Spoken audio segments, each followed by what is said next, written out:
Drum roll time for two Democrats and two Republicans on Inside Tennessee to pick, the political winner of 2020. Who is the politician of the year? Don Bosch, let's start with you. I'm picking somebody that would loathe the idea of being a politician, but unquestionably was a politician and politician of the year, and that's Dr. Anthony Fauci. To navigate the insanity of Donald Trump and his response to the pandemic, and to keep his job, and as a coup de grace, to still keep his job after Joe Biden has hired him in his cabinet, this guy could just about be elected for anything at this point. Susan?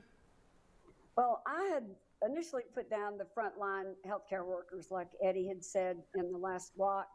I also think we need to mention Joe Biden and Kamala, who were both pretty much disasters in the early going of the presidential primary. She got out quickly.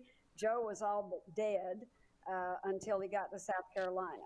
And the voters of South Carolina maybe should get the pick of the year, because they absolutely turned that primary around for him.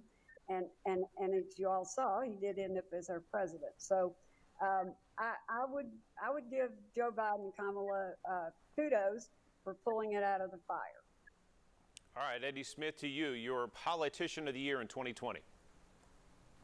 And like Susan, I'm going to set my Republican stuff over here to the side for a second and go with Kamala Harris. Again, here is someone who was all but dead coming out of her presidential run, really kind of just looked like she was going to go back to California.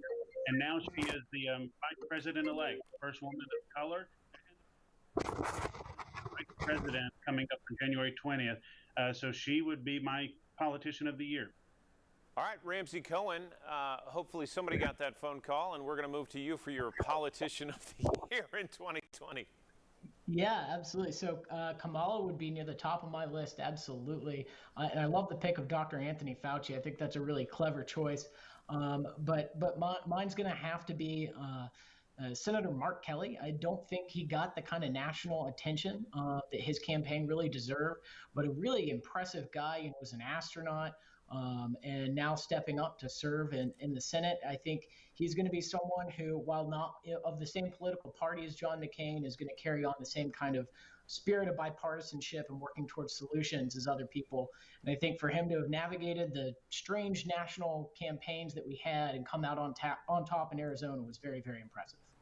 All right, Ramsey, let's stick with you. What is your issue of the year, 2020? Yeah, so I think there's two that could really be considered. For me, it's going to be the Black Lives Matter movement, just because the way it energized and engaged young people across the country to stand up for what's right, to stand defiantly against police brutality. It's impressive anytime you see that many people take to the streets and march peacefully in favor of something they believe in and care so much about. I think that that's a good thing for the democratic process long term. Eddie Smith, how about you, the issue of 2020? And two of them for me, really, the first one is COVID. I mean, I hope all of us probably can agree that we never want to hear the word socially distance again after this year is over with. And while it won't be over next year, but the other one is really just Operation Warp Speed. The fact that all of the people involved with the vaccine creation kept their eye and focus in and around the storm that was 2020 to, in a record time, have a vaccine available for the public it is pretty remarkable. Susan Williams, your issue of the year for 2020. Well, mine definitely has to be the COVID. It's in July. I didn't know anyone that had been affected by it. Now, all my friends, my family, almost everyone I know has had it or has been exposed to it. And I just think we've been through a year, hopefully like none we will ever have again. And I look forward to being out and about again and getting to see my friends. Don Bosch. I agree with virtually everybody here, and that's COVID. In my world as a trial lawyer, it has turned the court system, and particularly the criminal justice system, on its head. The pandemic has raced through jails. We can't even get accurate numbers of how many people have been affected and even died.